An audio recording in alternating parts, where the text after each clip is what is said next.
Good morning, honorable members.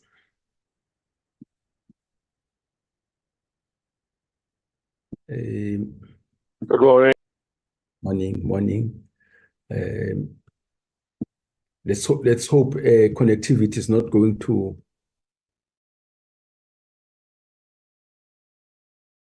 Let's hope connectivity is not going to cause problems for us.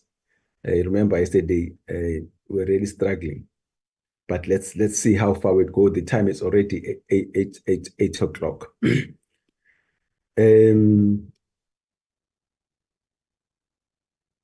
Mabane, can you start?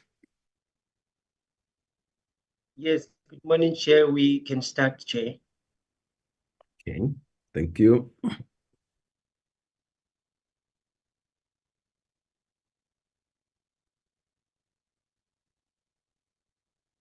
Okay, let's see.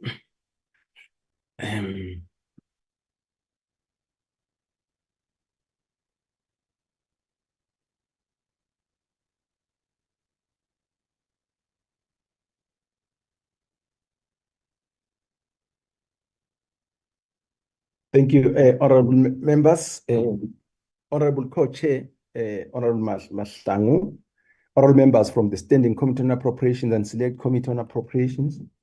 You are most welcome. Today we are having public hearings on the 2024 Gold and Foreign Exchange Contingency Reserve Account Defrayal Amendment Bill. This is the bill that was presented by the Minister of Finance during his budget, and it was referred to us as both committees to process the bill. Thank you very much, honorable members, and let me thank you for agreeing to start as early as 8 o'clock this morning. It's because our colleagues from the higher house are also having a meeting that they must start at 10 o'clock. So it was a way of trying to be very efficient and economic with our time while allowing honorable members to also participate in this meeting. So before we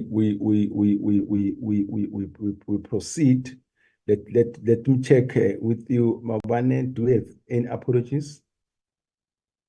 Morning, Chair and honorable members and colleagues. From the side of the Standing Committee, we don't have any apologies up to now. Thank you. Lubabalo, anything from your side? Chairperson and all honorable members and colleagues, Chairperson, we don't have any apologies from our side. Thank you. Thank you so much, colleagues. We'll go straight to the presentations on the bill. We've got 3 presentations today. We've got Dr. Sean Muller, who will be making a presentation, Mr. Benjamin Cronin, and Kosatu. Let's take 15 minutes max. Dr. Sean, Mr. Cronin, how we do it will allow you to make your presentation, Dr. Sean Muller, and then allow Mr. Mr. Benjamin Cronin to make his presentation, and then allow Kosatu to also make his presentation. After that, what we then do, we give the oral members an opportunity to interact with their presentations. They'll be making comments, just note them, or they'll be posing questions of clarity, and you just note those. And then once all the members have asked their questions, I come back to you and I'll start with you, Dr. Sean, and say, can you please respond to those issues that were raised with you? And then Mr. Cronin, and then go to Kosatu. That's how we're going to do it. Having said that, can I then request Dr. Sean Muller, and thank you very much, sir, for coming to our committee, and we hear your views. It is a constitutional imperative for us that as we consider these bills, we must also listen to you people members of the public and people who have got interest in what we're doing. So you are most welcome. Dr. Sean Muller. Thank you, Chairperson. Thank you, honourable members. I hope you can hear me. I'm going to share the slides that I sent through. Apologies for sending those a little late yesterday, but I hope they have been sent to the honourable members. I think, yes, 15 minutes I'm sure should be adequate. So this presentation, let me just see if I can move through my slides. Yes, that's an overview of just what I want to talk about. Honourable members, one could spend quite a lot of time on the Defrayment proposal, especially if we were to go into the details of precisely how it's going to be operationalized.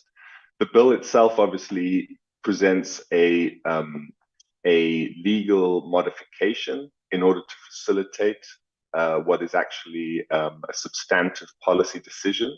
And I'm not going to say anything about the legalities per se, or the manner in which the legal manner in which implemented or is proposed to be implemented. Perhaps Mr. Cronin will have something to say about that in his presentation.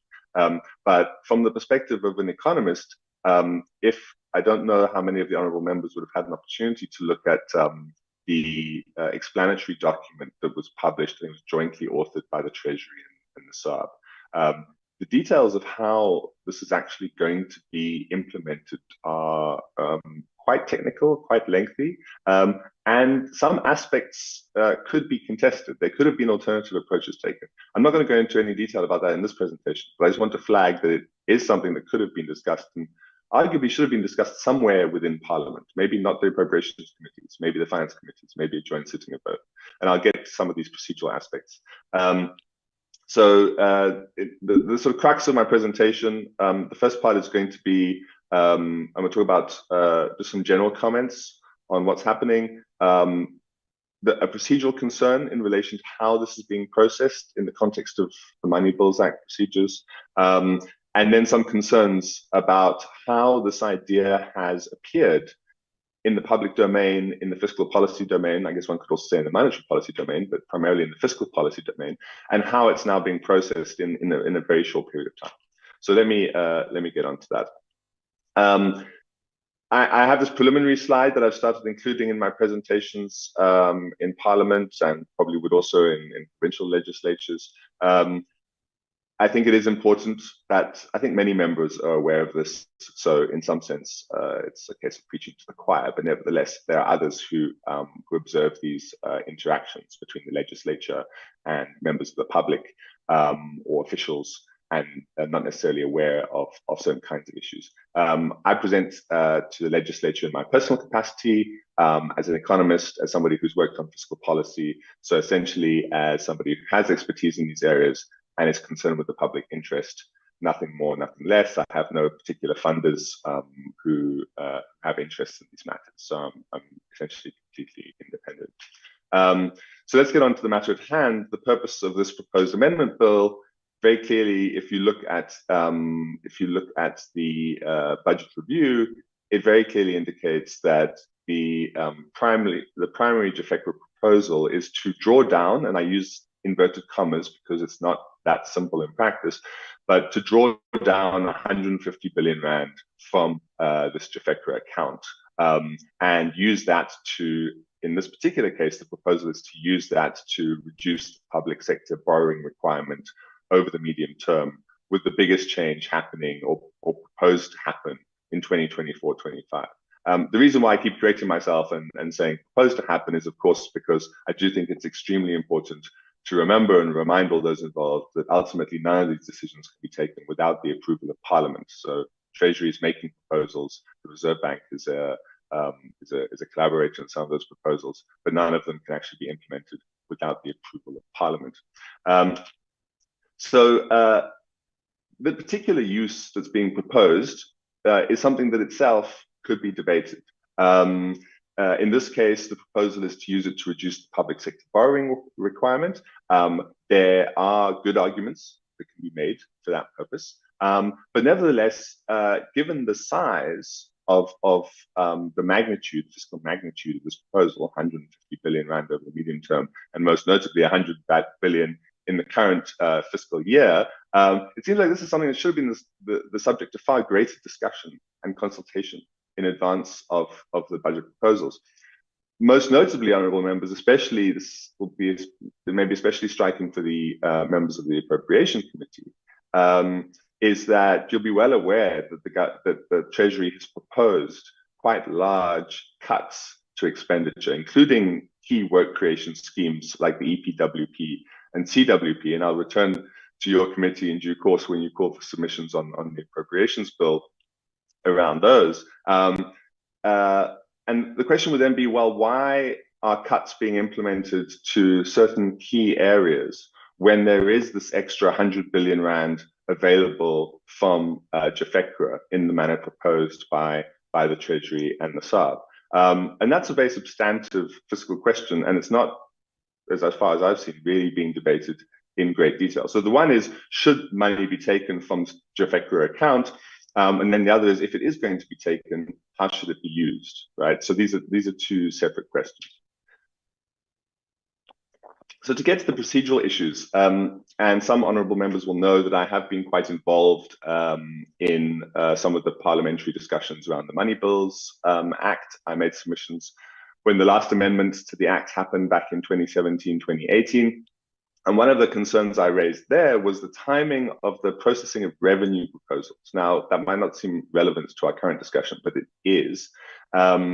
What we tend to see is that the revenue proposals are tabled along with the fiscal framework. The finance committees are asked to, in some sense, rubber stamp or approve those, but the actual legislation that formally implements those revenue proposals is often passed only in August, October, sometimes even November of that fiscal year. So on the one hand, the finance committees have approved those revenue proposals very early on without much information. And then there's a very extensive process later on to consider the merits of the actual proposed implementation. And the question is, well, what would happen if, for example, it turned out that there was a serious problem with one of the proposals, which was large in terms of its fiscal significance? What would happen given that the finance committees had previously approved those proposals and they'd approved the fiscal framework that is based on those proposals? And then the Appropriations Committee committees had approved the Division of Revenue Bill and the Appropriations Bill. And meanwhile, the actual revenue proposals had not been finalized in law, right? So that's a serious problem with the money bills process as it's currently being implemented.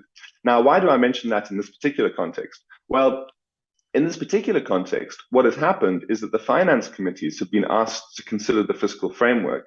And the fiscal framework, although the way the National Treasury presents it sometimes in the budget review doesn't reflect this, but the honourable members should refer to the Money Bills Act, not primarily to the budget review in terms of what the fiscal framework actually includes. And the fiscal framework actually includes borrowing requirements, right? So when the finance committees approve the fiscal framework, for the fiscal year 2024-25, they're approving the proposed borrowing requirements as well. And in this case, those are underpinned by the Defrayment proposal, right? So the question is, okay, well then what would happen if the Standing Committee on Appropriations were for any reason to refuse to approve this amendment bill that implements the Defrayment proposal, when the finance committees have approved the fiscal framework that requires the implementation of this proposal?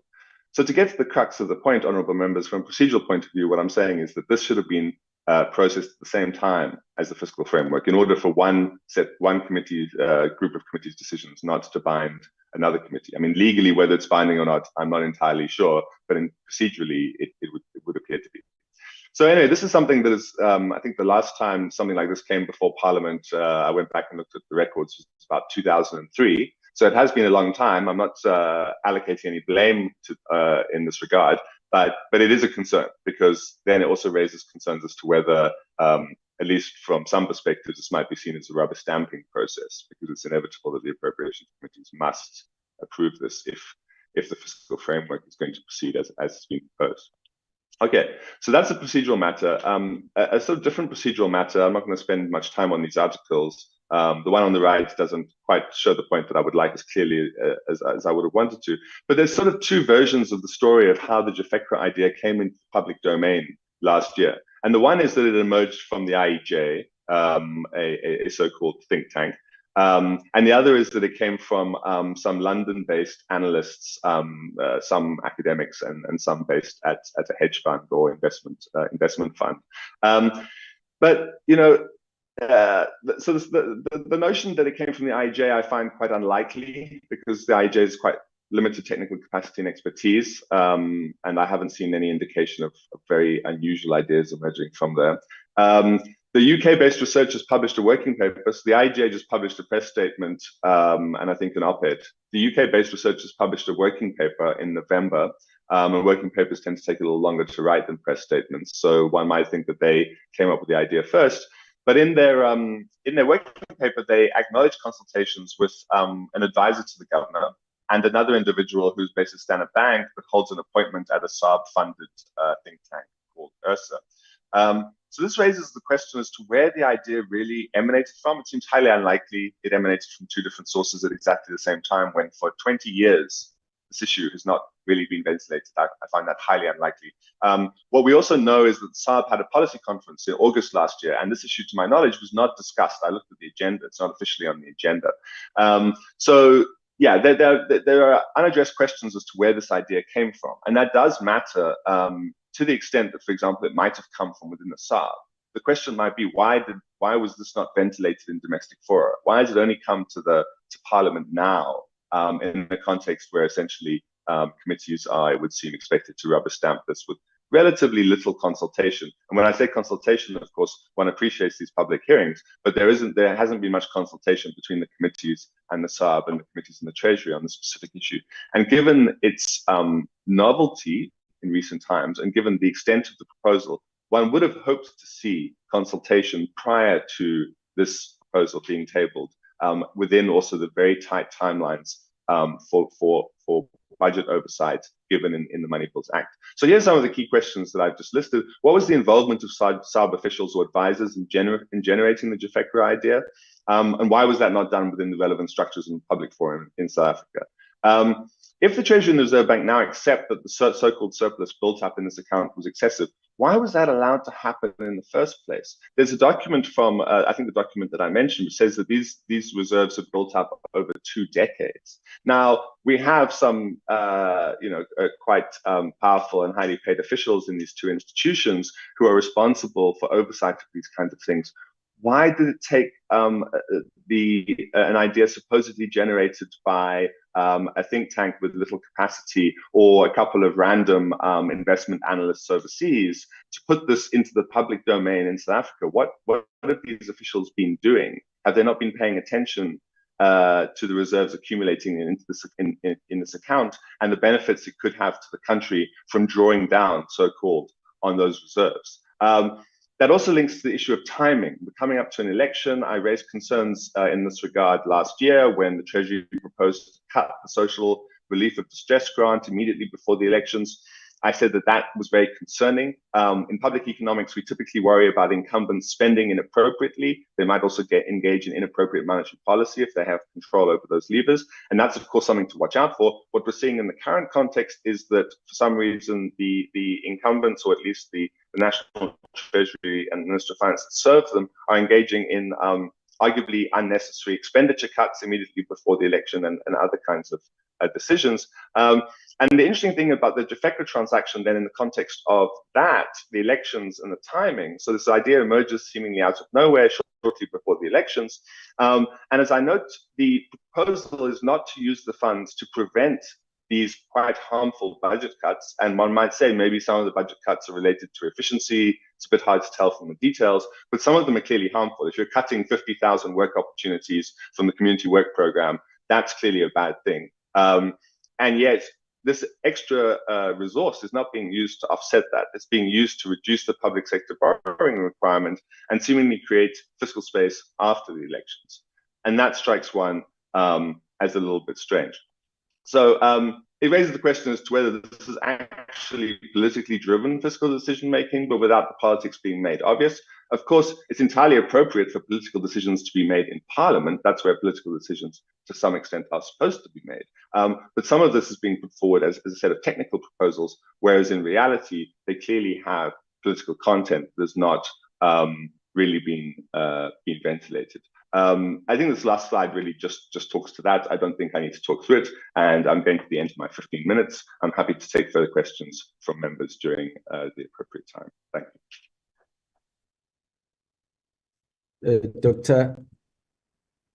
Dr. Sean, thank you very much. Can I ask Mr. Benjamin Cronin to come in? Thank you, Chair. Please accept my apology for not showing my face. I just want to preserve my internet bandwidth, so I'm reducing how much has to be put up. To the joint chairs and honourable members, thank you for the opportunity to present. Mr. I Cronin? will. Yes, Mr. Cronin, we really understand the bandwidth and the connectivity challenges, but can you just show the face and then after that you go, or you'll do it later on? But we definitely want to see who we're talking to, since it's the first time you're interacting with us. There you go. Thank you. Good morning. Okay. Thank you very much. Sure. No, thanks. Thank you for the opportunity to present. Yeah, I'll revert just to voice, but thank you very much. So, to honourable members, thank you for the opportunity. I can definitely stick within the allotted time, perhaps less. So I'd like to make three broad submissions, or under three broad categories. So the first is to speak to what I think is the incongruity of the draft bill itself, which is ostensibly quite straightforward. I just wish to probe with the committee whether the current wording and drafting of the bill is in fact either necessary or indeed gives effect to its stated objectives.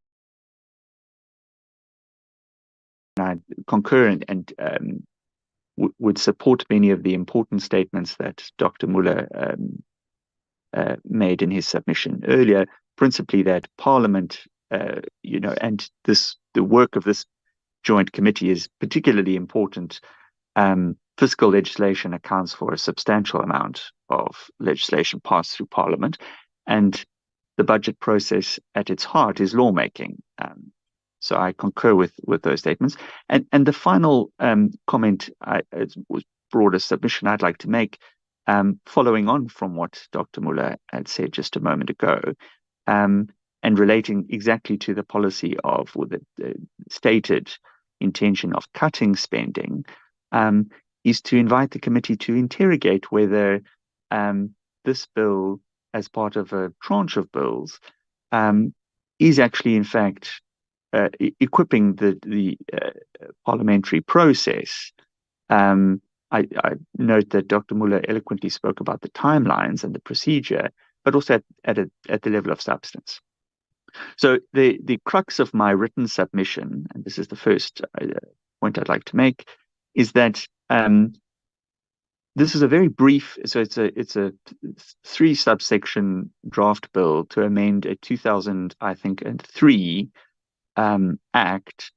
The purpose of the 2003 Act was really to give effect to a transfer made from the National Revenue Fund to a notional account at the Reserve Bank in order to make good on certain identified notional losses.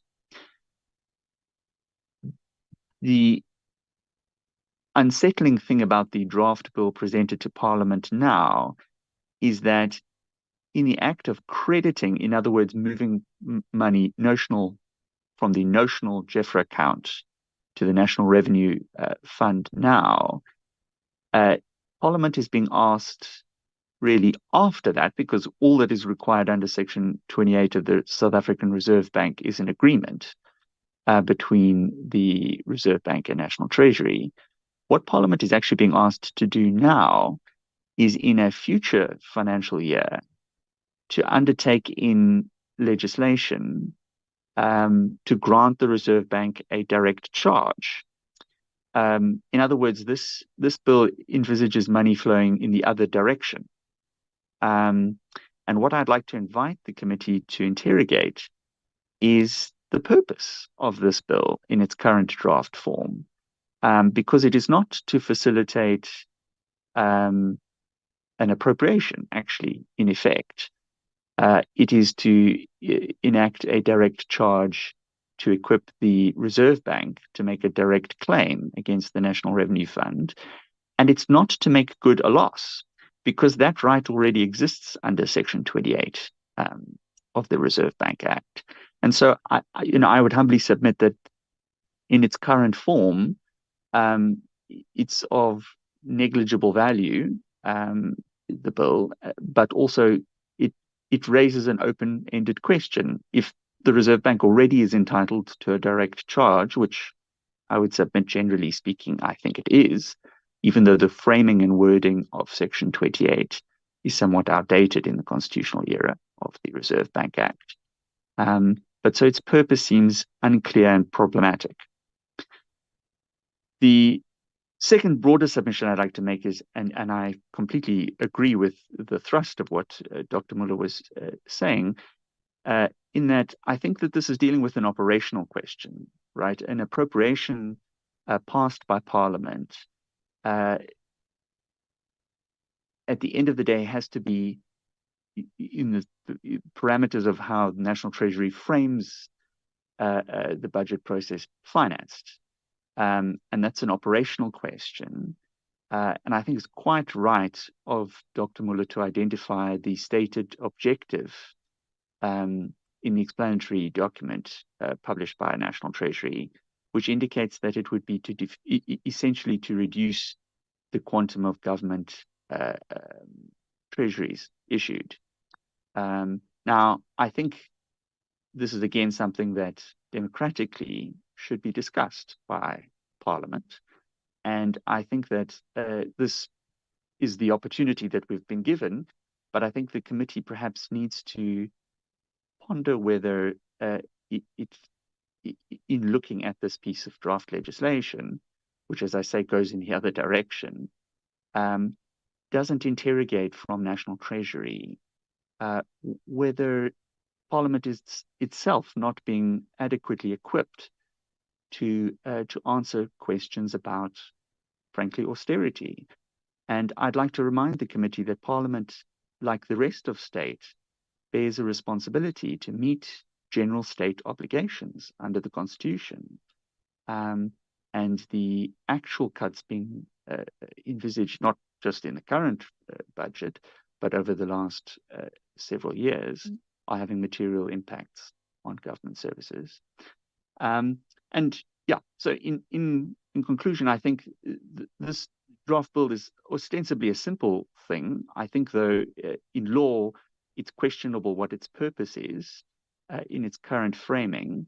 But I think it offers an opportunity, an interesting opportunity, actually, for Parliament to interrogate, as Dr. Muller had alluded, to whether it is simply true when National Treasury alleges that, in inverted commas, the state is running out of money, that it was not over the last 3 years when we suffered a massive, significant health crisis.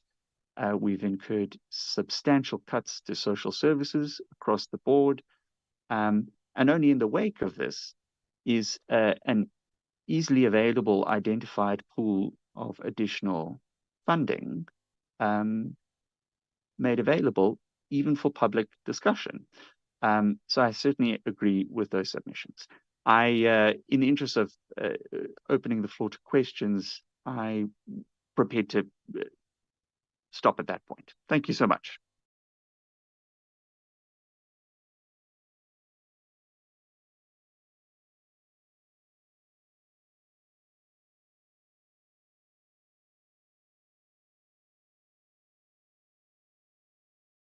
Are you still there, Ben? You are muted, Ben. You are muted. Yes. No, I think I'm happy. Yeah, I would be happier to use the time to address questions. And as you'll note from my written submission, I'm actually very narrowly focused. I think that the wording of the current draft bill needs to be revised. Okay. Thank you very much. Kosatu? Yeah, we can start, Chair. Yeah, go for it. Okay, no, thanks very much, and good morning, members, and good morning to colleagues. We'll just run straight to it. Just put up our presentation quickly. The Chair said, I think we do want to appreciate, as always, the committee giving space for Kosatu just to raise some of our thoughts, etc. I think, Chair, in essence, we support the bill as Kosatu. We think it's going to be useful to provide some welcome relief to a state which is under severe fiscal pressures by tapping into a limited portion of the Reserve Bank reserves. So we also do, Chair, have it said that whilst we support it, we do appreciate this is a unique intervention to assist the state in quite difficult circumstances, largely because of the issues at transit, etc., and other issues. But we do think it will have a positive impact upon not only the state, but also the economy as a whole. So not just a question of bailing out the state, but also cushioning the economy at large and thus workers. So we do appreciate the severe pressures facing the fiscus, and we've been having these discussions at these budget hearings. And I think we've all seen the trends, which have been quite worrying for the past decade to varying degrees. I think we also appreciate the huge pressures facing society, the economy at large, and we do know there's numerous expenditure demands on the state, and of course the sources of revenue are quite limited. We also do appreciate, Chair, that there is a need for the Reserve Bank to maintain adequate reserves to protect the value of the rand and of course the economy. And of course, equally, there are real pressures facing the state. So we think the Reserve in the Reserve Bank. Please switch off your video. We're losing you. Oh, okay. My video is off, Chair. Can you hear me now? Switch off. Is it off? Yeah, we Yeah, can hear off. you now. Yeah. Okay. Apologies. Please go. Because not long. Okay. So, Chair, I think we believe that there is sufficient reserves in the Reserve Bank to give some relief to the state, but also to maintain its need to protect the value of currency. Yeah. Continue. Okay. My camera is definitely off, Chair. Hopefully you can hear me okay with the internet issues today. So, yeah. Chair, I think we do want... Hi, Chair, can you still hear me okay? Yeah, we can hear you. Okay, all right. No, thank you, Chair. So, Chair, we do want to support the kind of approach taken to tap into a limited portion of the reserves, the 100 billion rand this year and the 25 billion rand for the next 2 years each year. We think this does achieve the right balance to maintain some sufficient reserves, and we've also noted the positive responses by the market to it. So I think, largely there is consensus around this approach. Chair, we do believe this is essentially a once-off, albeit over 3 years, intervention. It's not an unlimited source of funds, so thus the funds must be used in quite a strategic approach. Yes, to ease the pressure on the fiscus, fine, but also to see how do we stimulate the economy, how do we reduce unemployment, and thus if you do those, you will help to generate future tax revenues and thus fill some of the revenue crisis facing the state. We have been proposing, Chair, for some years, since 2019, that we give some debt relief to Eskom and Transnet specifically because of the impact these two critical economic assets have on the economy in general. And of course, recognizing their financial constraints are real significant. We all know the impact that Eskom has had on the economy through load shedding. Equally too, Chair, we've seen in the past year that the challenges at Transnet, freight rail and the ports has placed a huge strain on the mining, the manufacturing, the agricultural sectors and their jobs.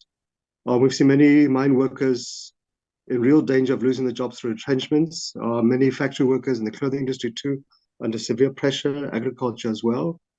And we could also see in the medium-term budget statement, the 56 billion rand revenue shortfall largely came because of the challenges Transnet is facing. So hence our motivation that, yes, let's use those reserves, but let's use it in a smart way, which eases the pressure on the state, but eases directly the pressure on Eskom and Transnet, which can help free up capital from their side to invest in infrastructure, and that thus would improve their performance.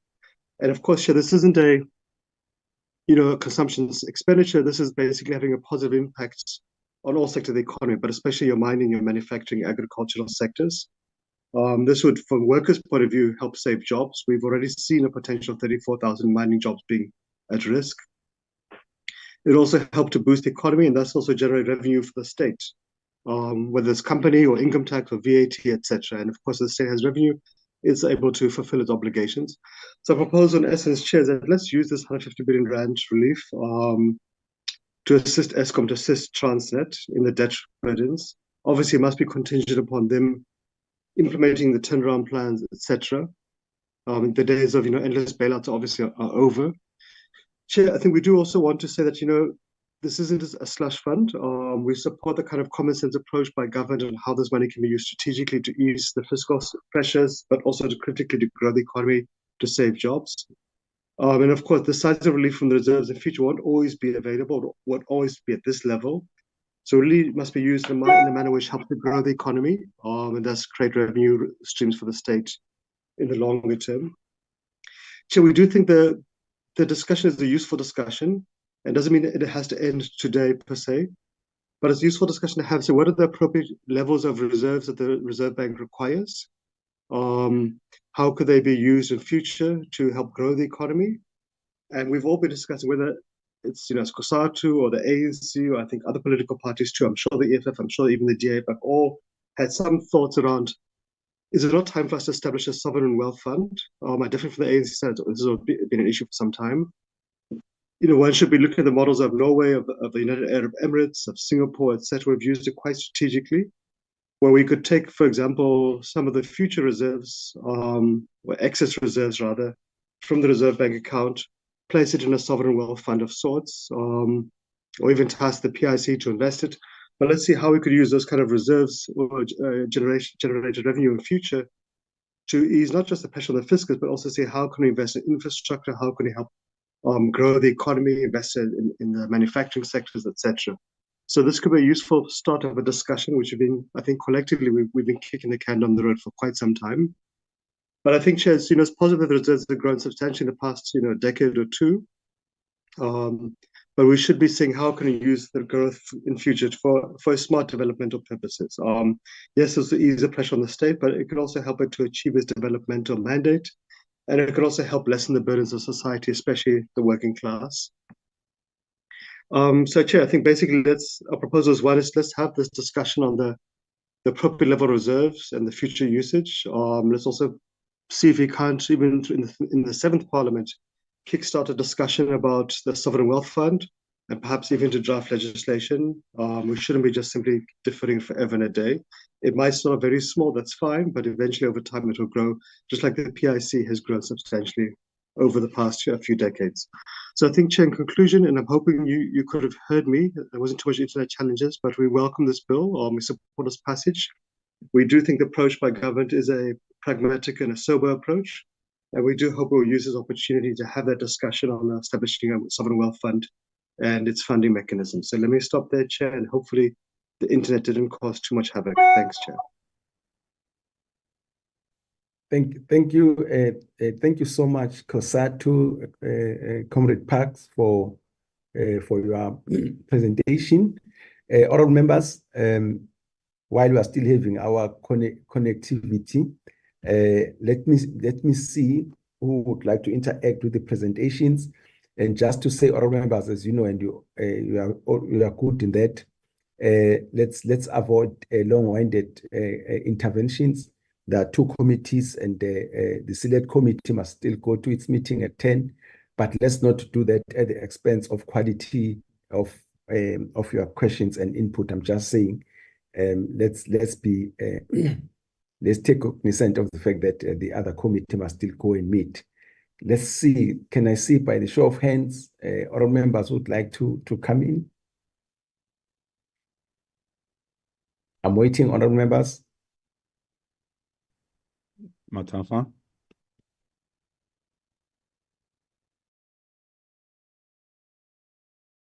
Okay,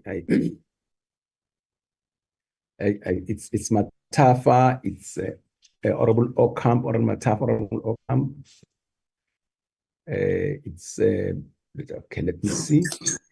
I saw. Okay, please raise your hands on the platform. So I started Honorable Matafa, Honorable Okamp, and Honorable Tutoy, Honorable Ryder, Honorable Kaiso. Okay, Honorable Matafa, Honorable Okamp, Honorable Tutoy, Honorable Ryder, Honorable Kaiso, Honorable Sheikh Imam.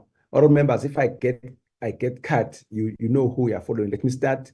It's Matafa, it's Honorable Okamp, it's Honorable Tutoy, is Honorable Ryder, is Honorable Kaiso, is Honorable Sheikh Imam in that order. So just remember who you are following. Let me start with you, Honorable Matafa. Thank you very much, Chair. Good morning to your good self and colleagues on the platform and the guests who made presentations. Chair, I'll start first by thanking the presenters for their submissions in this public hearing. But quickly, just reflect on what I've picked up as the main crux of the submissions. I think Dr. Meller is emphasizing the need for broader consultation and a strengthened consultation. What I've picked up from the proposal on the table is that there has been consultation between National Treasury and the Reserve Bank. The Constitution prescribes the Minister of Finance or the political authority in the Treasury to be the one that the Reserve Bank does consultation with. Now, the stage we are in is just for public inputs to hear what the public thinks. I just want to find out from Dr. Meller and anyone in the panel, if are there any suggestions in terms of how we can strengthen this consultation? What aspects should we include to ensure that when we are at the stage, everybody is happy with that particular consultation? Ben's presentation, I think for me, speaks about clarity. And when we engage with the National Treasury Chair, you would remember that they raised an issue of this intervention happening in an economy or a country's circumstances characterized by lower revenue collection and higher spending, which then now leads to an increase in the gross borrowing needs of the country. Now, the intervention, amongst others, will be used to reduce borrowing and the country's debt servicing costs. So some of the money that is being withdrawn will be channeled in order to service that cost, in order to free other revenue sources to be able to provide the state with the capacity to deliver on its commitments and the needs of society. So I just want to find out from Ben if whether with that clarity or some of it, does it suffice that we have taken this intervention as government and be able to address our borrowing costs? Because one would remember that currently we are sitting at a growth of 7.8% against GDP of the borrowing requirements that we have, which are actually putting a strain on the country's fiscus. I will not comment on consultative submission, Chair. I'm fully aligned with it, as I also believe that the bill is making a good case that we tap into the reserve resources that are held by the South African Reserve Bank. Thank you very much, Chair, for the opportunity to engage, and we really appreciate the engagement and the participation by civil society and organized labor in this matter. Thank you, Chair. Honorable Okamp. Good morning, Chair. Thank you very much. I'm also going to keep my video off just to assist. Chair, yeah, can I continue, Chair? Please continue, Honorable Okamp. Thank you very much.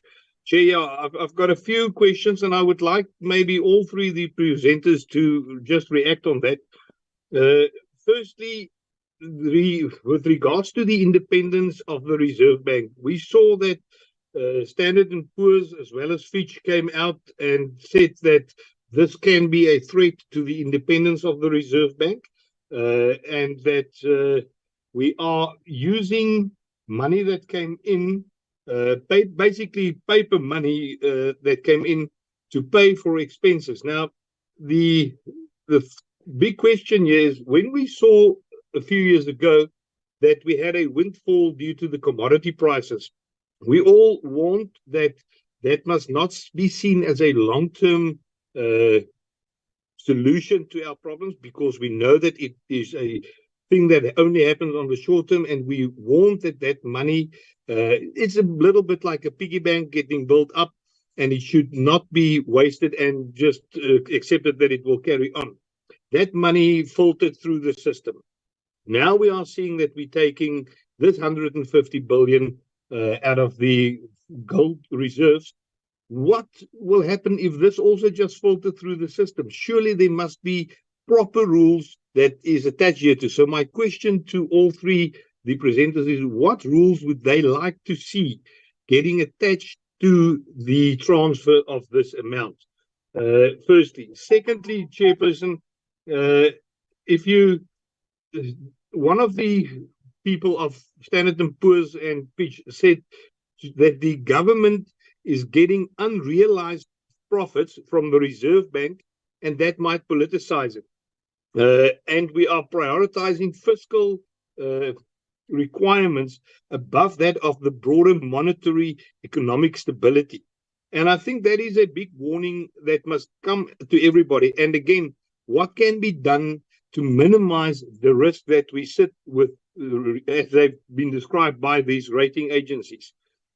Standard & Poor's also came and they said that this risk can be minimized by attaching rules to this.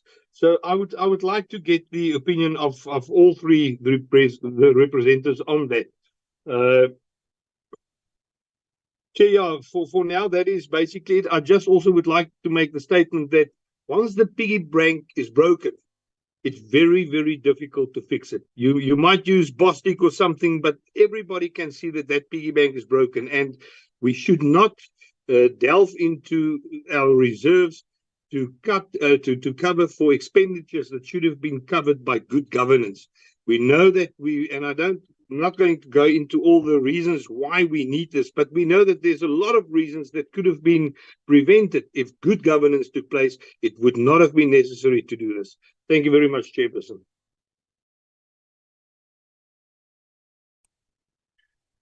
Honorable Chair, colleagues, thank you for the opportunity, and thank you to the presenters for presenting. Thank you, Chair. Chair, I will be brief. I've been partially covered. Chair, I think the short and the long of this is if the contingency reserve is utilized to cover these debts and whatever needs to be paid, how long before the next dip into the piggy bank will take place? What is going to change in the meantime that will prevent government from making use of these reserve funds? And I want to know, maybe the presenters can tell us if there are any estimates as to how long before a next dip will be taken into these reserves. That's all for now. Thank you, Chair.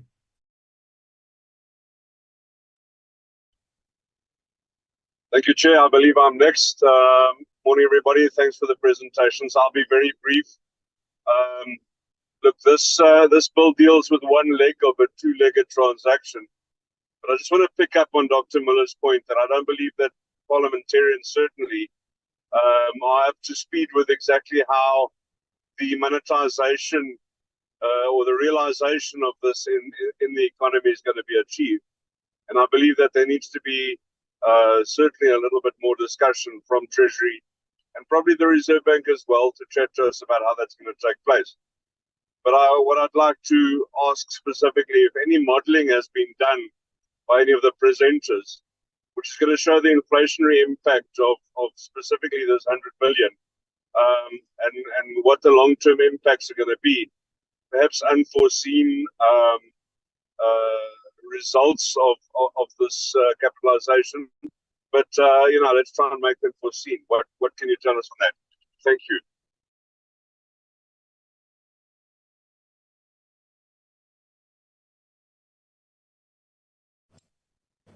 Chairperson, are you there? Sifiso? He did ring me to say that it's Eunice. If in fact he got cut off, Dikeledi is also having access problems. I should check. All right, fine. Are there any other questions?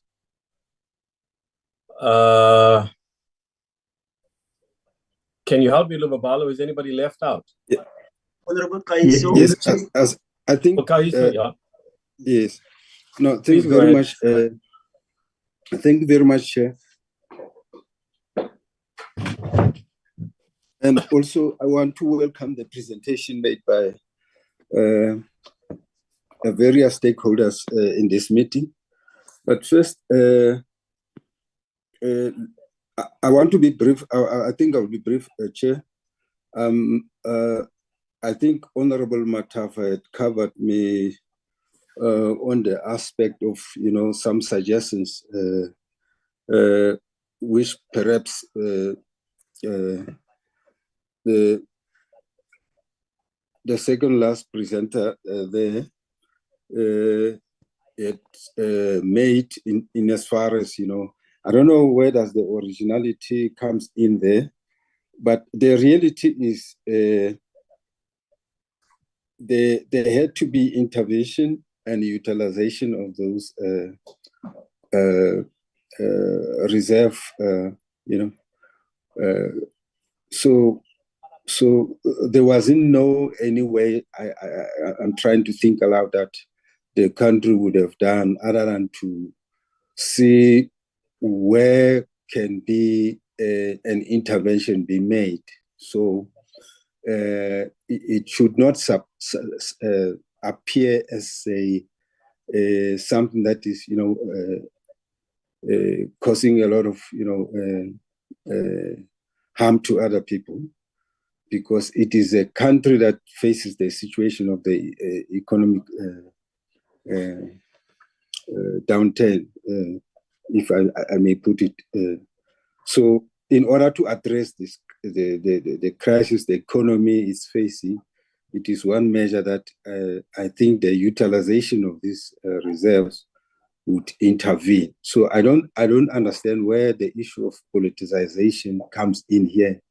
So it must be put aside, the issue of politicization, but then the issue was, how do we address the problem? So it's an urgent problem that, given the situation of debt to GDP and, all these problems that the economy is facing, I think it was proper that if there was any reserve, it should definitely be utilized. So Kossatu is right, that it is the right step in the right direction.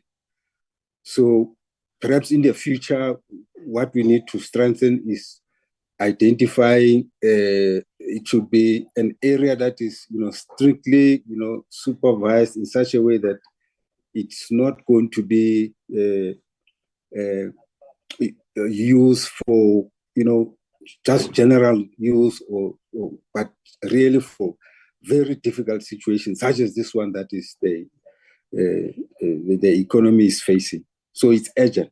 So there's nothing being politicized around that issue. It's a right step in the right direction. So, Chair, yeah.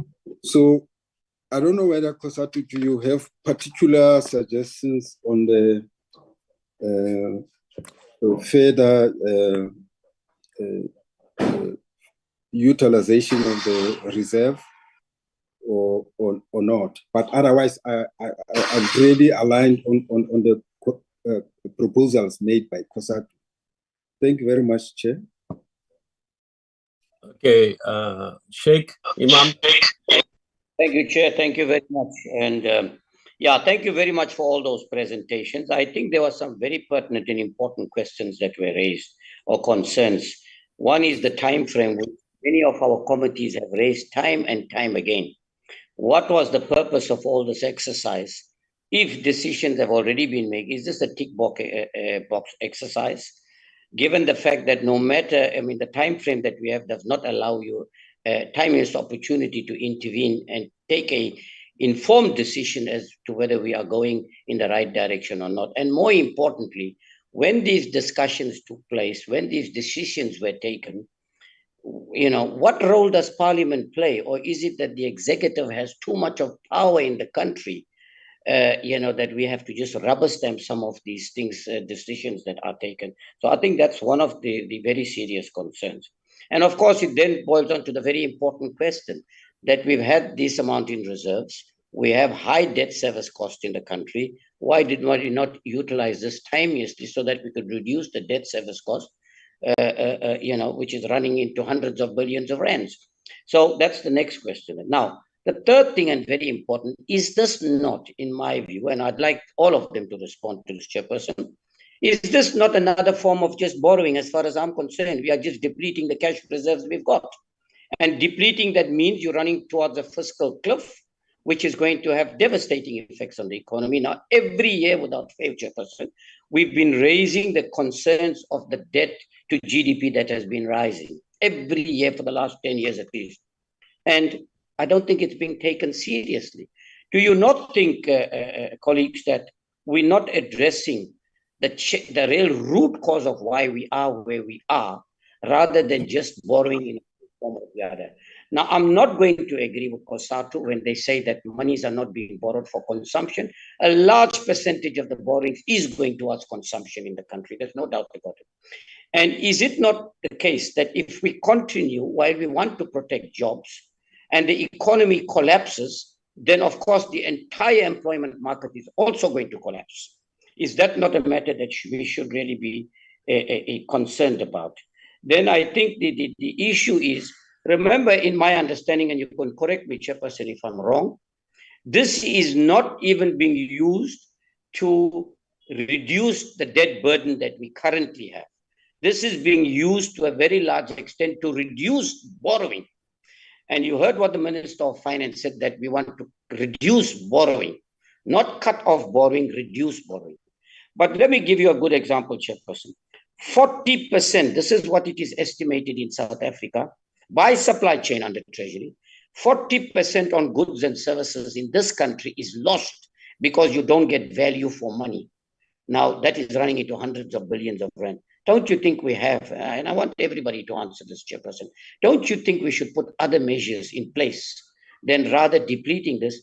And I think the important question, lastly, we've taken 150. When is the other 350 going to be taken away and left with nothing? Thank you very much, Chairperson.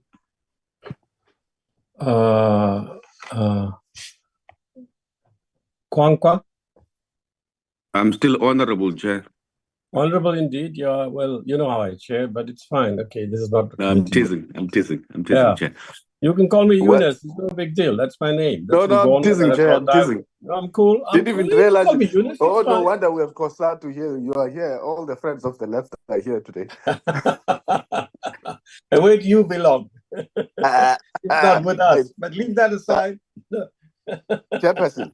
No, that's true. Thank you ever so much for the opportunity. I think I have the no challenge. choice. I can't deny you. I know. Yeah, I think I think broadly, considering the situation that faces the country and the fact that we have reserves, is not entirely in favor of us tapping into the reserves, but the situation demands that currently. However, I think the point which has been made by Honorable Sheikh Imam is an important one. That, for example, when we give out guarantees to state-owned enterprises, when government gives out guarantees to state-owned enterprises, they try to come up with strict conditions for them to adhere to, so that we don't make it easy for people to get guarantees and then utilize resources in a cavalier fashion. Our primary concern is that we are tapping into our reserves, but there doesn't seem to have been any process put in place with some strict conditions of how the funds should be utilized going forward, along the same lines or the same principle as we do when we dole out guarantees, because we're tapping into reserves. Yes, the implications of that have been explained and they are well documented, but there also doesn't seem to have been a parliamentary process where there was going to be scrutiny and discussion around this issue before a final determination is made as to whether it should be 100 or 150 and what the implications of that would be. Because if we don't set conditions or set the bar slightly higher for tapping into such, we're going to make it easy even for the next administration to say, fine, we took 150, we left it 350, can't we take 50 billion? Without saying these are the steps we're going to put in place in order to resolve the current challenges or the quagmire in which we find ourselves, and map a clear roadmap that takes us forward, that takes us out of where we are, so that we don't tap into reserves or we don't end up making these decisions willy-nilly again in future or set the bar too low, because we might be setting a wrong precedent. I think one of the presenters, the argument is valid. However, if you look at, this is where then the COSATU presentation persuades me, because it's in line with our position, that however, if you look at the socio-economic challenges and our need as a country and as leaders to respond to it, there is, and unless it's going to be spent for the manner in which it's intended, there is need for us to actually use extraordinary measures to try and plug some of the resource constraints that we experience as a country. Thank you, Chair. Thank you, Honorable Comrade Kwankwa. I know your list is a top secret, but I do hope you'll come back to Parliament. Thank you, Chair. That's not for me to decide. But sorry, not Hel. You've been a very good MP in all the committees that I've served at you in. But having said that, which is not relevant to the point, unless Thank you, Chair. else, can I just raise a few points? I don't see any other hand up. Okay, good. So very quickly, firstly, on this reserves, extraction of money from the reserves matter, I think all of us should show some degree of, I'm not sure what the word is, recognition maybe, well, at least for me, and I think the majority in our party, let's say humility. This is a very complex matter. It's very technical. None of us has confronted it before.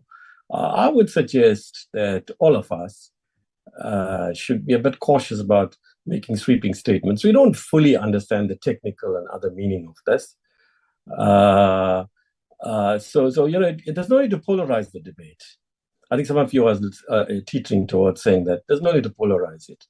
We can, I think, see some degree of consensus surfacing, unless I've got it wrong, that, we're cautious about this, I think is what we're saying.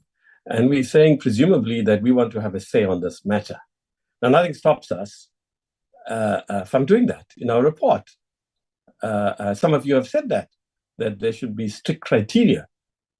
In fact, across the political parties, I think 3 of you, the last 3 speakers said that, if I'm correct. So firstly, you see, even if you look at the media, right, these technical experts linked to the banks, they haven't all come out to strongly say that, it's all wrong, it's a bad thing, and so on. Some have welcomed it, some are not happy about it. But if you look at the rating agencies and all the technical experts, those people that know a lot more than members of parliament do, and maybe even some of the stakeholders here who made submissions to civil society, it's far from clear that it's bad. Sometimes you'll find a torrent of criticism of what we've done in parliament and government, but there isn't that, unless I've misread it, or maybe I read the papers that others of you don't read online and so on. But I don't think it's as clear-cut as being made out. Firstly, either side, it's good or it's bad. Secondly, I think it's true, comrades, colleagues, we do need criteria. We can't just allow this to happen. We are parliament after all. So I would suggest that in the draft report, if the majority agree, and remember, neither of the co-chairs, it's just something I'm saying because I'm forced to chair in the circumstances we're in. My own view then, for what it's worth, the majority party study group can meet and decide, and you yourselves as other parties can have your say when the draft is presented to you, that look, we should say something like, maybe the majority understand the need for this, but we can put something very strong. We are very concerned that there are no criteria set out for drawing money. And we would like Treasury in future, or to set out a set of criteria in the next 12 months. And they bring it to the new incoming committee, and there's some agreement. Now, whether Parliament should be consulted before or not is a bigger matter, which we've been raising for years and years, okay? In fact, shortly after 1994, about the relationship between Parliament and the executive when it comes to the budget, an old story. I don't want to go into it. but it's much more complex than is being made out here. And we did some work a long time ago about how the established democracies do this. For example, there was a whole thing about the VAT. It should never have gone to the parliament and been adopted without first being consulted on. We looked at some of the work done on that by researchers and others, and we found that it's not true. You can't just also, like customs and excise, you can't announce it beforehand, many of you know, because the markets will go wobbly and wonky, you know, before the budget is actually adopted and so on. So let's not go there. It's more complicated. But that Parliament should have a bigger say, yes. Does Parliament have more say than is being suggested? Yes, we do. The Money Bills Act does allow it. It's whether we agree to do it or not. The legislation allows us to even reject this if we wanted to. But the majority of this committee is not going to agree to that. So it's under very, very dire circumstances that this choice was made. And I think we're all correct to the extent we're saying, let's set out some criteria. Let's have the criteria beforehand. About whether we should be consulted beforehand, we can even say, let's explore the possibility of that. The researchers can actually set it out. Also, if we reject it, have we got the expertise in Parliament to set out a clear case? Let's be frank. Have we? I mean, Treasury draws on and has within its ranks technical experts of a very high quality. Our parliamentary committee, as good as our researchers are, is no match for them, understandably. We don't have the experience, expertise, skills, etc. Then on the issue of the process of Parliament, this, Mr. Sheikh, is an old story. And believe you me, we tried. Ask Comrade Dikeledi here. In 2013, it was 2012, 2013, we battled to change in fact, Sean's saying what he's saying, and he may be right as in principle, but he might have been here when we were trying. And his own unit that he was in, including its head, were working with us on the bill. In fact, every amendment they proposed, the PBO, which he was in then, we adopted to give the PBO greater autonomy and independence and what have you. He may not agree with that, whether we've gone far enough, that's his right. But we must be clear. If you extend the time for processing, first you've got to get the fiscal framework, okay? Then you get the money bills. Now, if you extended the time, I mean the appropriation stuff, right? If you extend the time, Parliament is a sequential thing. Parliament will have to go right into the middle of July. Constituency period will be reduced. With the MTBS, you will probably be processing it until a week before Christmas. So what we did was a compromise. We said within these number of days, right? Something like at least, and with further consultation, I can't remember the word. So in short, can we wish the incoming committee the best? It will mean a fundamental reevaluation of the parliamentary terms, and the members themselves will be up in arms about what is likely to happen if you extend the time. But yes, there is room for more time. Yes, we can do it, but not. It'll never be enough. We need to rethink this whole process. I think those of us who've been around for a while, we've been saying this, we need it done. But yes, the process needs to be looked at. Maybe what we do in our report is mentioned again, as we will do in finance, that we want this process reviewed. The Finance Committee raised it too. So on that score, not only other parties, ourselves as the ANC, we would like to see more time. And if somebody can present a magical bond of explaining to us how we can do that, we welcome it. We consulted endlessly with Frank Jenkins and the Legal Services Unit, with the Whip's office and Chief Whip's office to see how we can restructure the program with the programming whip and so on. It's not easy, believe you me. So it's not for want of doing it. It's also the practical realities. But you're right, we need more time. Let's put that too in our report and let's do something in the next term. Okay, over then to the civil society stakeholders. I think Sean was first. And then it's Benjamin. Hi, Benjamin, and Kosatu. Sorry, Hi, Chair. I do see Chairperson. Yeah. Chair. Yeah. Oh, he's back. Okay, good. Right, I'm done. Thanks. Yeah. May I request to come in, Comrade Chair? Can't you, Chair? You're much more familiar with the issues than I am. You have done very well. With my wordy responses. All right, I'll do it as a favor to you. But you're also outgoing, so you owe me a favor too. But leave that aside. Okay, go for it. Thank you, Chairperson. Thank you to the presenters. It's always good to see new faces taking interest in what we do in these committees. We appreciate it. After our presentations, indeed, we become wiser. Let me start by saying that most of the concerns that are being raised, I think, are shared by all of us, i.e. the question of time and the consultation and so on. The question is, how do we do it within the constraint of time? I think there should also be a way. I think we have raised that even from a purely programming of the committee's schedule in Parliament, to say to National Treasury, can we have a way of being primed on some of these things, because they just come up during the minister's budget speech, that there should be a way of, especially when something new like this one, where again we, without saying what will be.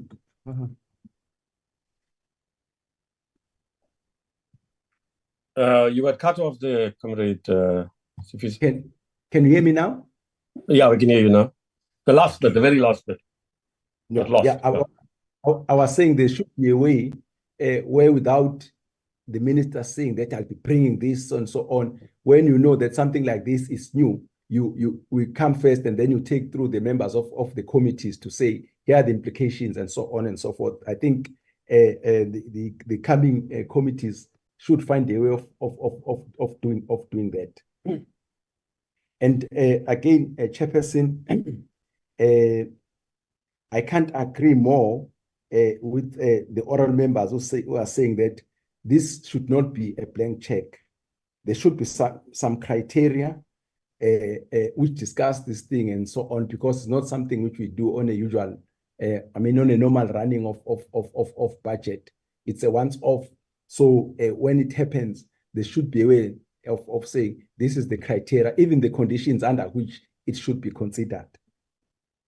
But having said that, Chairperson, I just want to stress this, that this intervention has got nothing to do with independence or non-independence of the Reserve Bank. As you can see, this thing is being catered for, an agreement between the governor and the Minister of Finance to ensure that there is enough budget to that reserve account. So it has got nothing to do. The Reserve Bank can still conduct its monetary policy independently, right? I think let me deal with this thing of independence of the Reserve Bank. The Reserve Bank is independent in carrying out the policy that the government gives it. Then when you say, for instance, you have got a responsibility of looking at the inflation rate, this is the government policy, because another government may come and say, please target the exchange rate, which was something which was there before, or target the money supply, which was there before. But this government that say inflation rate, please target inflation rate. It's government policy. So we shouldn't think that the Reserve Bank is operating in some vacuum. It implements the policy. This is the policy of the government. The 3 to 6% target rate is the government policy. Another government may come and say 1 to 3, or the other one may say 5 to 10. So again, this independence of the Reserve Bank, it's about them. So, but how does independence come in? The Minister of Finance and the government can't say, no, go and raise the interest rate today, go and decrease the interest rate. That is left to, that's where the independence of the Reserve Bank comes in. Chair, let me also talk about, you see, when this account was in deficit in 2002, right, which is the opposite of what is happening now, the government, the National Revenue Fund, had to go in and put in a 28 billion rand into that account. So it's not only that we only receive. When it was in trouble as government, we went in and put in the money. So that's it's something that also we should also remember. Coming back to the presentations, Chair, I hear a comrade Nathan Parks coming up and saying this money should be used to build out Eskom and Transnet. I don't agree with you, comrade Parks. We've just finished the bill of the Eskom debt relief bill of 254 billion rand last year. Now we are saying that they should be considered. We have given them money and let them do their work. So I think that's I wanted to talk about that. Dr. Sean, I think the point you are mainly raising about the approval process, the fiscal framework hasn't been approved, and now the appropriations and so on. I think it's something that should be looked at. I think it is a valid point. Let me tell you, there was a discussion at some point when the bill came before us and so on, and we were convinced that, well, it must come to appropriations. You talk about the Institute of Economic Justice being the ones who came with this thing and so on. It has been coming for a long time, Doctor. Even in this committee, I know Honorable Kaiso has been raising this matter that when we're having this problem, why are we not tapping into some of our resources? This, by the way, is a government account. Why are we not, even before we go to IMF and so on, which ties in with, I think, what we are saying is that why have we not been tapping into this account? Not saying much, but you seem to be more concerned, Dr. Shona, as to where this idea came from, the capacity of those people who have got who are raising this thing. For me, the main argument is that is what they are raising. There are many ways of getting information from the people who know, like you. They might have consulted some economists who then advise them. So for me, I don't think it's very important when you look at them and say, do they have capacity or not? There are many ways of getting advice. So for me, the important thing is, does this make sense? Is it going to help the country, right? I think what are the risks associated with that? I think that would be my my concern. Mr. Cronin, I think your concern is more legalistic. Okay, you are arguing that Section 28 already provides for that. It may be right, and hearing you saying that therefore Chifreka bill may be superfluous. It's, again, you may be correct, but I think the view that we are taking here from our side, I think we rather over legislate than to be found to have not legislated, because we want to make sure we don't want, as committees parliament to be found to have acted ultra vires. So I just wanted to hear your comment there. I'm saying it may be correct that this is already provided for in Section 28, but what harm does it make if we then over legislate rather than sometime down the line we are found to have not legislated as we're supposed to? Let me see. Sorry, Chair. Let me see what I still have got. No, I think, Chairperson, those will be my comments, and then back to you. Thank you very much. Oh, the last. Hello. Sorry, yes, go right ahead. The last one, Dr. Sean Muller. There's a view which says the 150 billion rand should not be limited only to the debt and debt repayment area. It's argued that used otherwise, it can achieve superior socioeconomic outcomes. What's your view on that one? Thank you, Chairperson. Thank you. I don't see any other hands up. Okay, so fine. Shall we go over then to Sean in the first instance? Then, the order in which you spoke to us or presented your submissions to us. Fine. Sean, are you on? Yes, thank you, Chairpersons. Could you just give me a little bit of guidance in terms of time? Yeah, I was about to say, it's only 9:19. I don't know what the other chairs feel, but 10 minutes, so yeah, well, if you took half an hour, that will take us, 10 minutes seems fine to me. That will take us to what? Do members want to come back? Why don't you try 7 minutes in the first instance, and let's see. Okay, 7 minutes each, and then let's see if the members don't come back, each of you can have more time, split equally. Fine, go ahead, Sean, 7 minutes, I'll time you. Yeah. Thank you, Chairpersons. I'll also time myself. I know Honourable Karim is a tough timekeeper. There were many comments and questions. I'll do my best to cover them, but I do want to make just two general points. So the first one is that I am actually in favour of what's being proposed. I know that may not have come across as such, but the issues that I'm raising, and this is the second point about the origins, I do think they're important for those of us who are concerned about the broader context of fiscal policy. And this is also about, parliamentary oversight. So the fact that, as Honourable Buthelezi was saying, there are members of the committees who've said in the past, why is the state not drawing on its reserves from a broader definition, shall we say, of the public balance sheet? And those kinds of questions have been around for a long time, and typically they have not been met in a very receptive way by National Treasury and SARB. So that again raises questions why in certain contexts particular proposals are suddenly taken on, whereas other concerns are not. So those are just two broad remarks. Let's start with Honourable, I think it was Matafa, about how we can strengthen consultation. I mean, there are a number of possibilities. Honourable Karim has alluded to the difficulties in amending the sort of consultation process. But an obvious response is to say the medium-term budget policy statement. That arguably is the main purpose. Remember that the MTBPS itself is not binding in any way, not in the sense of approved budget proposals. So arguably, this kind of proposal is exactly what should be discussed in the context of the medium-term budget policy statement. But it was not put forward at that time. Now, if there wasn't such a rush, of course, then it could have been proposed with this current coming MTBPS. But that's not going to happen because of the way things have been structured. But in principle, it should have been raised with the MTBPS. The committee should have had more time to consider these proposals before they're put forward in this more concrete way with the budget.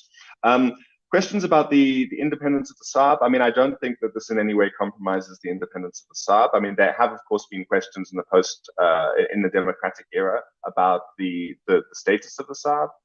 If one goes and looks at the working paper that was prepared that I mentioned earlier with some of these proposals, they also note that the status of the SARB is quite different to many other countries. So there's a whole discussion to be had there. But in and of itself, I don't think what's being proposed in any way compromises the independence of the SARB. There was a point from, Honourable Okamp in relation to that, and windfalls from commodity prices. And it also, and ratings agencies concerned. So, I mean, Kusatu spoke about this idea of a sovereign wealth fund. I must say, honourable members, I've always found this a rather strange notion in the South African context. If you look at somewhere like Norway, why do they have a sovereign wealth fund? Because they have massive oil revenues, and that also creates problems in terms of their currency. I'm not sure a sovereign wealth fund would actually make sense in the South African context, but that's definitely a separate debate that should happen in Parliament. When it comes to the ratings agencies' concerns, ratings agencies, I think, always tend towards the conservative side of the spectrum. But I think in terms of what's being proposed, again, I don't think in and of itself there's much to be worried about. From Honourable Dutoy, which I guess is sort of related to that, preventing the next dip into the proverbial piggy bank. I mean, I think the reality, honourable members, is that there's only so much in which one can tie one's own hands. Legislation could be passed now by the current Parliament to prevent further sort of drawdowns on the fund, but then the next administration could come in, a new Parliament could come in, and they could repeal that law, they could change it. One can put a clause in the Constitution, but that could also be withdrawn or changed. So ultimately, there's no hard and fast way to prevent that from happening. We have to rely on democratic processes like the one that's happening here. But there is an upside to that, by the way, honourable members. I mean, for example, in the context of proposals about fiscal rules, which I know is another debate, but one must also be careful about overly tying one's hands. So, for example, in an earlier period, maybe a legislature would have wanted to prevent drawdown on this reserve, but in fact, there's broad agreement at the moment that it's maybe a good thing. So, so some flexibility is not a bad thing in and of itself. Honourable Ryder mentions the complexities, which I think were also mentioned by Honourable Karim. He asked a very specific question: has there been any modelling of inflationary impact? I think that's an excellent question. For my answer is no, but my answer would also be, when I was in the Parliamentary Budget Office, and I've said since then, my view is always that the entities that have more capacity, and Honourable Karim mentioned this as well, the Treasury and the Reserve Bank, they should bring their modelling to Parliament. They should provide their modelling also to the Parliamentary Budget Office and in relevant cases to the FFC. And then one can use that as a starting point. rather than, for example, asking civil society members or independent experts like myself. And the question is fine, but it wouldn't make sense for me to be spending a vast amount of my time doing this modeling when the SARB and the Treasury haven't presented their modeling, which they're paid to do by public funds and accountable to some degree to Parliament, when they're not presenting that modeling to Parliament. So I think that's always the first place one should start.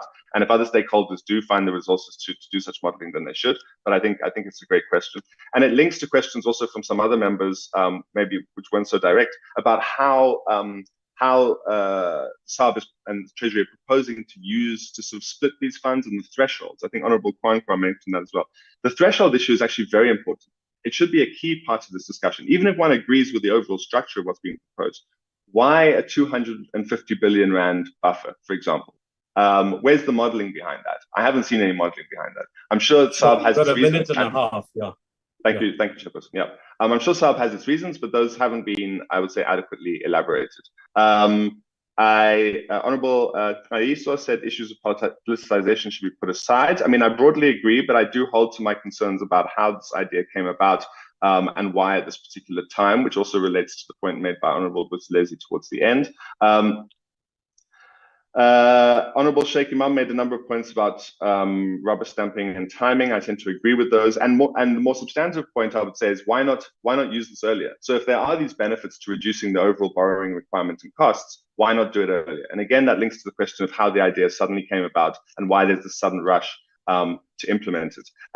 Is it not borrowing in a different form? I would say no, but it is drawing down on reserves that we have.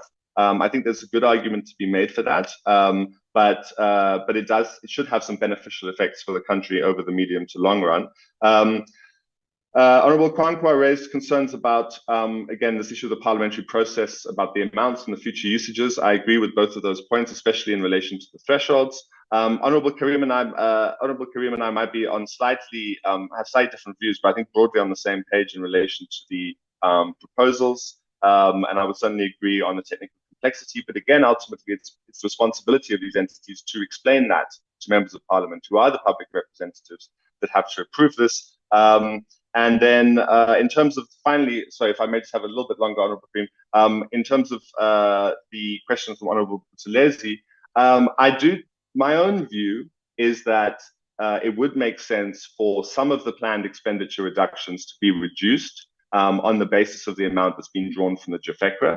But ultimately, that is a quasi-political decision, and it's something that has to be done by parliamentarians. I think what concerns me is that the manner in which the process has happened is that essentially it's been decided in advance. So members have to essentially accept or reject whether the JFECRA transfer is going to happen and whether there will be this drawdown in order to reduce the borrowing requirement.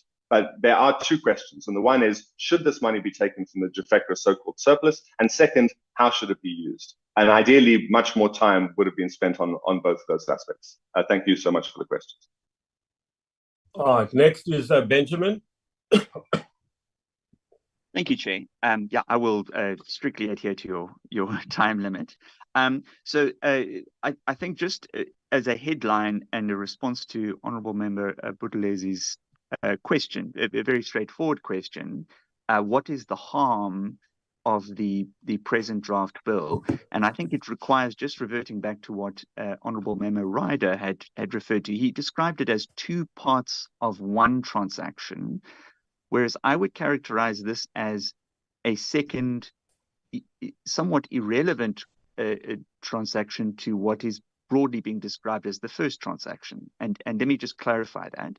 So in terms of Section 28(2) of the South African Reserve Bank Act, currently, a mere agreement between National Treasury and the Reserve Bank is sufficient for the crediting of money which is notional, and I emphasize this, it's akin to the creation of money, right? In my understanding and description of this process, a crediting of money from the JFRA account to the National Revenue Fund. Now, on the description attached to this bill, that has already essentially happened. It's an administrative decision. It's not new legislation.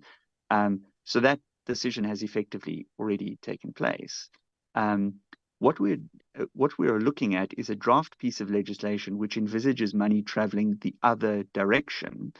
And to describe what the harm is, it goes further than Section 28 in the Reserve Bank Act, in that instead of covering losses, as Dr. Muller alluded to a moment ago, it initiates this new concept of a reserve, right, to guarantee a reserve. And in other words, the national fiscus is guaranteeing a certain reserve amount in the JEFRA account.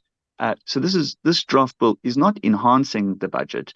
This will be a subtraction from, not an addition to, the budget. And I suggest that its purpose is not linked to the current existing Reserve Bank Act, which already covers for losses in the notional account. So that it is for that reason that I oppose, or rather would strongly encourage the committee to question the basis and necessity of this draft bill, because I think it is by stealth an amendment, an addition to the Reserve Bank Act. And it is really to cover for something that is unnecessary to maintain this additional reserve. And it's an arbitrary decision about the amount. I completely agree with what Dr. Muller was saying a moment ago. But then just to attempt, if I might, a response to all of the very kind questions from honourable members, I think it's important, Honourable Member Matafa, that clarity is gained about what this particular bill's purpose is. Honourable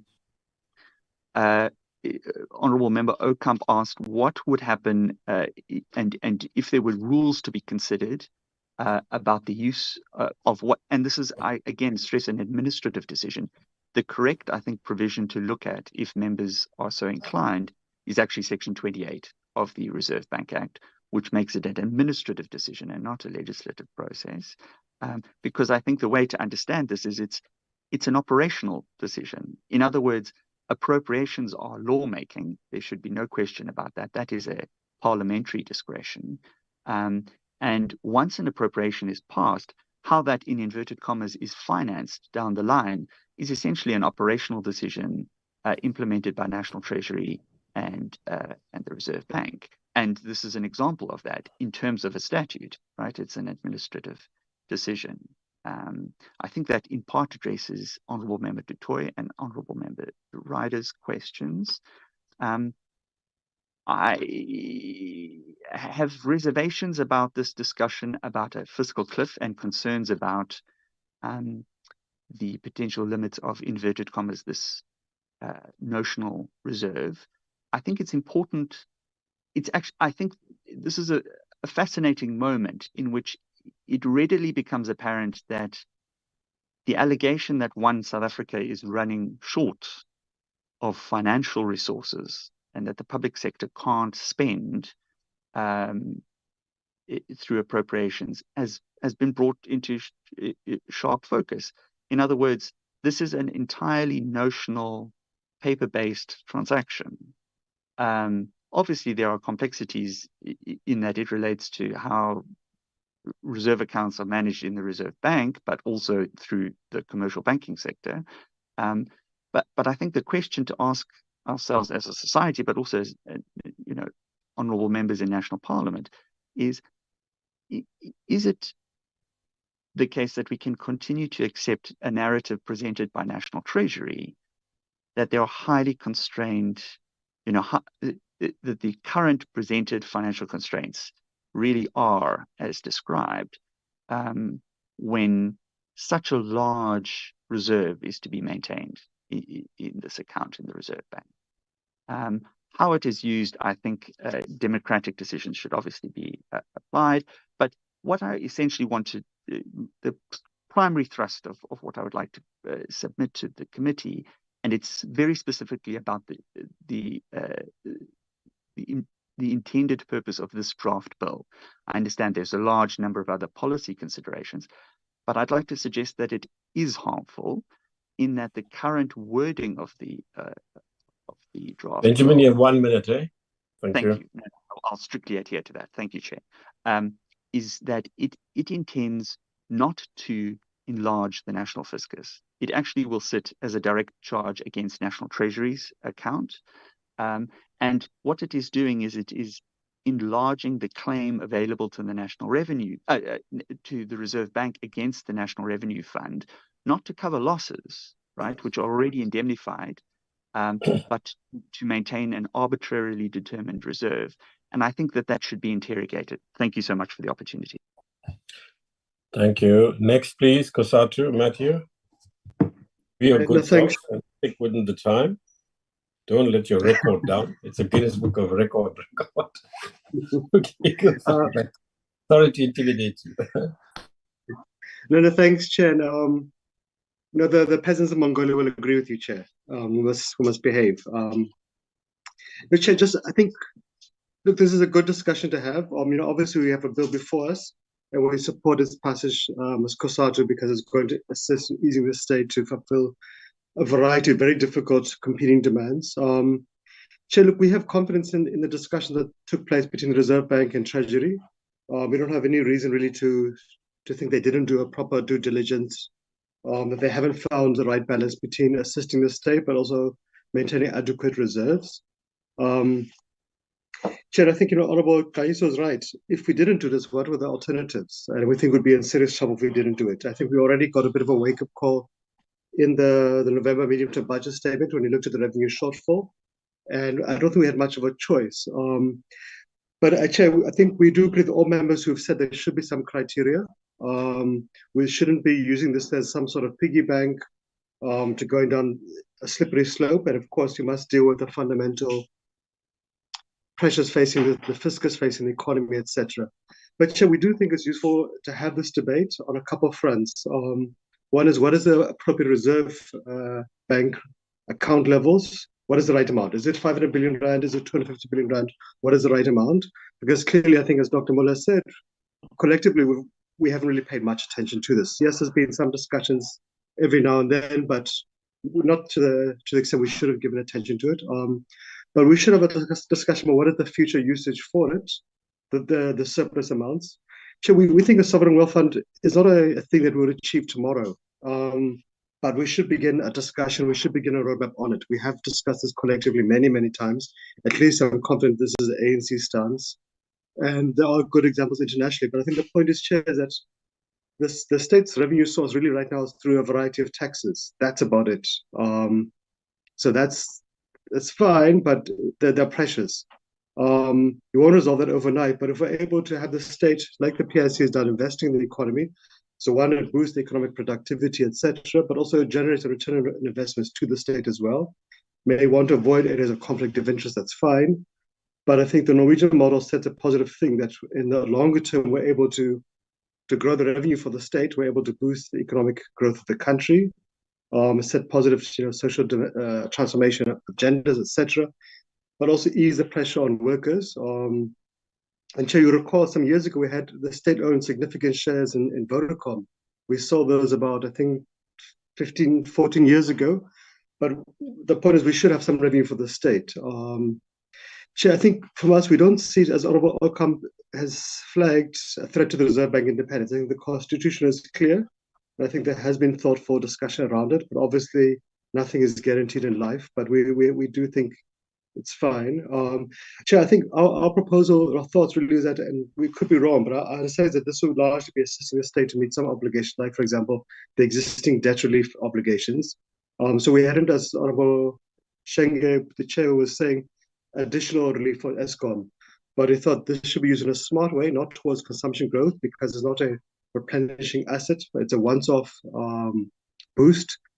And if you can use it in a smart way, for example, easing the pressures on Eskom or easing the pressures on Trans or whatever, there's an immediate benefit because those two institutions have a huge impact upon the economy. If Trans and Eskom don't perform, obviously, there's an immediate impact upon mining or manufacturing or all workplaces. There's an immediate impact upon tax revenues, etc.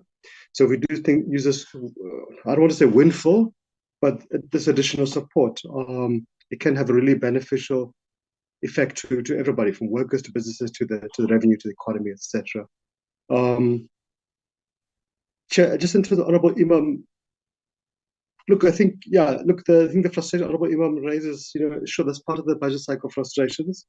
But I think, Chair, we could use this in a smart way. We could have a debate on the right reserve bank reserve levels, the right uses of this kind of reserves in future, how should they be invested, etc. One might even want a discussion with the PIC too, because if you look at all the challenges in the states, the PIC, leave aside the issues of corruption issues at the time. On a broadsheet, it has done very well in terms of growing, etc. We should be saying, how can we have these kind of discussions in a way which begins to ease the pressure on the state, begins to assist the state to fulfill its developmental mandate. But yes, Chair, the Honorable Imam is right. We do have to fix the fundamental causes of the economic crisis, which again comes back to the issues of Eskom, Transnet, PRASA, etc., etc. And not all of those require bailouts, some simply require competent, sober management.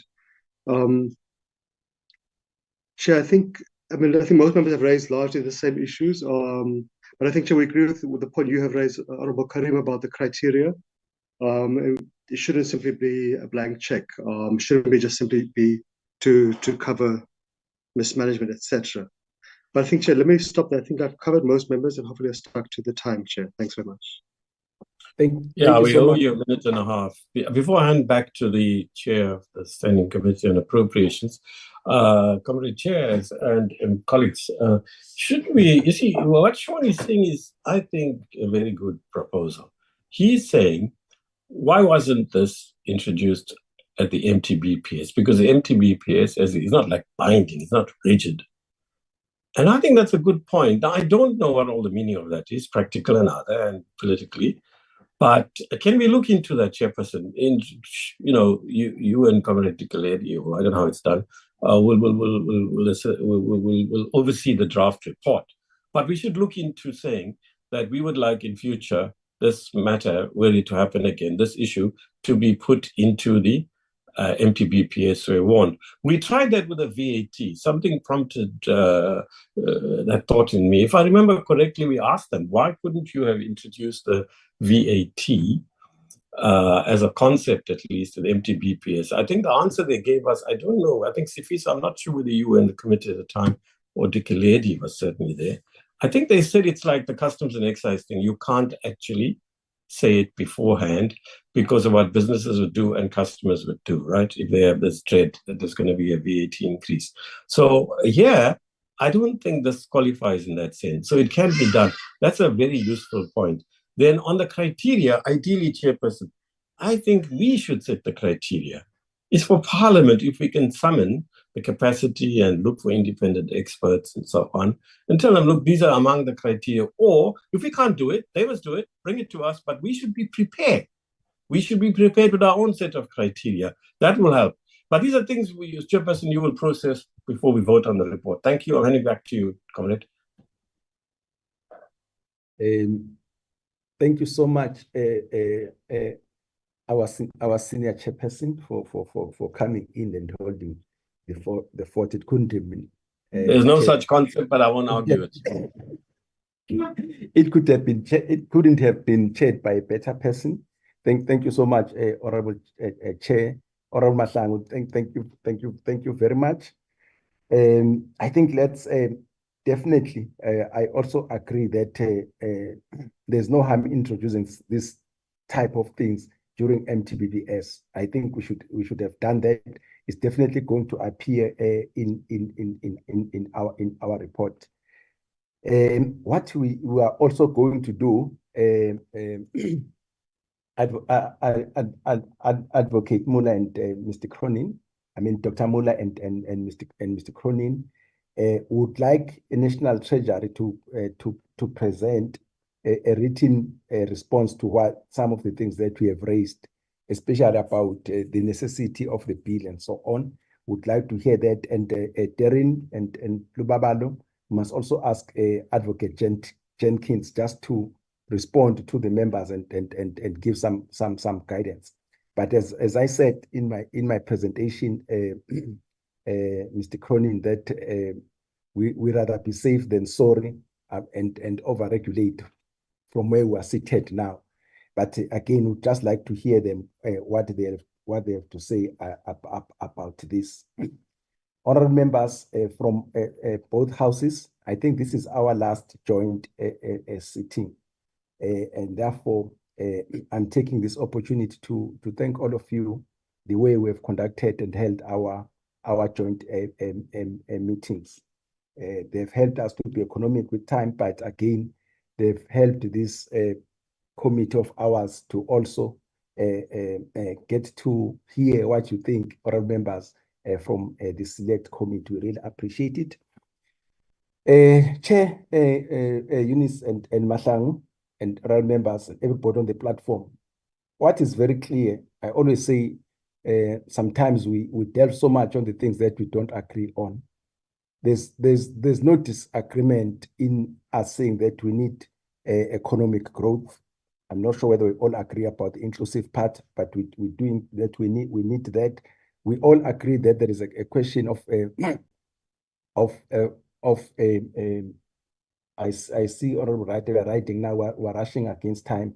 The question of unemployment, the question of poverty. We agree that those things are not good for our country. So we need to spend more time on that. I'm just trying to.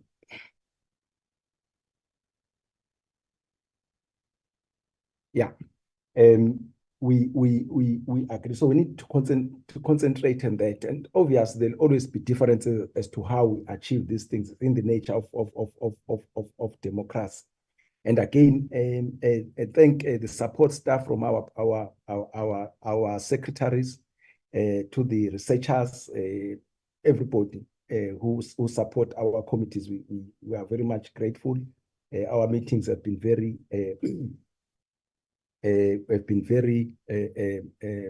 fruitful. Chair? Yes. There's a hand from Honorable Nkwankwa. I'm not sure if it's a legacy hand. A hand from Honorable Nkwankwa. Honorable Nkwankwa, did you raise your hand? No, we can. Yeah, sorry, Chair. It's something that you said which is important. I don't want it to fall through the cracks. Centering around the desirability of the bill. Remember. Yes, can everybody else mute? Can everybody else mute? Honorable Nkwankwa is on the platform. Thank you. I apologize, Chair, for interrupting you while we're busy with your concluding remarks. I just want to say there's an important point which I wanted to raise, which you have raised in your submission, around getting more advice and more information with regards to the desirability of the bill, as we're putting it, and also getting Parliament, probably the Legal Services Division, to also advise on it, so that we take into consideration the matters raised or the concerns raised today in the submissions. But since we don't have, we're struggling with time constraints, I think you did not indicate more or less what would be the ideal timeframes to get all of that information before we can proceed, because it's going to be critical in how we proceed going forward. Apologies for interrupting you. Thank you. No problem. Thank you for that. We'll look into that today. It's Friday, and I think on Wednesday we're adopting the reports. They don't have time. Let's give them until Monday to give us those their findings, so that we consider their findings before we adopt the reports on Wednesday. I think that's what we'll do. So I think by Monday they should have given us those opinions, and they'll be shared with the honorable members. And then before we conclude our report, we'll consider them. Thank you. Does that cover you? Covered, Chair. Thank you. Honorable members, so that we can allow our colleagues to jump into their next meeting. Let me quickly get from Lubabalo. Are there any announcements that you want to make? Lubabalo, Estelle? Chairperson, Chair, it's with respect to next week, Chairperson. The committee has got a meeting on Wednesday. FFC will be briefing the committee on the division of revenue, second adjustment appropriation bill, and the Chefreka bill. Thank you so much, Chair. We'll send the notice to us shortly after this meeting is adjourned. Okay, thank you. Moban? Thank you, Chair. The only announcement we have is that we don't have a meeting for Tuesday. We are going to meet on Wednesday to adopt the 3 reports. Thank you, Chair. Thank you. Before I close, I think a special appreciation of all our secretaries, Darren, Babalo, Maubane, Estelle. I think committees are a reflection of how these secretaries work. We really appreciate the way we have handled the preparations of our meetings. Honorable members, this takes us to the end of the meeting. Thank you very much. Chair, we must also thank you for your sterling leadership as the chair of the committee, as well as Honorable Eunice Karim as the chair of the Select Committee on Appropriations. Thank you. It's Mahlangu, the chair of Select Committee. I beg your pardon, and Honorable Mahlangu. Grant me a token. Long live the Troika. Long live the Troika. Thank you so much. Now, who's The that? meeting That's is an adjourned. intruder. The one and only. You know the who's one that? and The only. one and only. The one and only. She is the one and only chairperson. She is the one and only. The one Thank you, and only. There's Chairperson. nobody like. Thank Like, you. Thank like, you. Thank you. Okay, bye for now. Hi, Tandy. Yeah. Tandy. Always just- I'll remember Honorable Eunice saying, "Hey, Tandy, we have spoken." And now, and here I'm lucky, unlike him. Here I get more time to talk all the Chairperson, nonsense. I'm Here writing I a talk book. all the nonsense. Tandy, Chairperson, I'm writing a book called The Tandy, Standing Committee on Finance, and the rest of us. Here I get all the time. I was so lucky with Comrades Fiso. Unlike him, I never got all the Divide time. and rule, divide and rule. That's Maybe all the the party next time drink. will give me even an hour to speak. You know? okay, thanks, colleague. Bye. Bye, colleagues. See you next week. Sure, bye.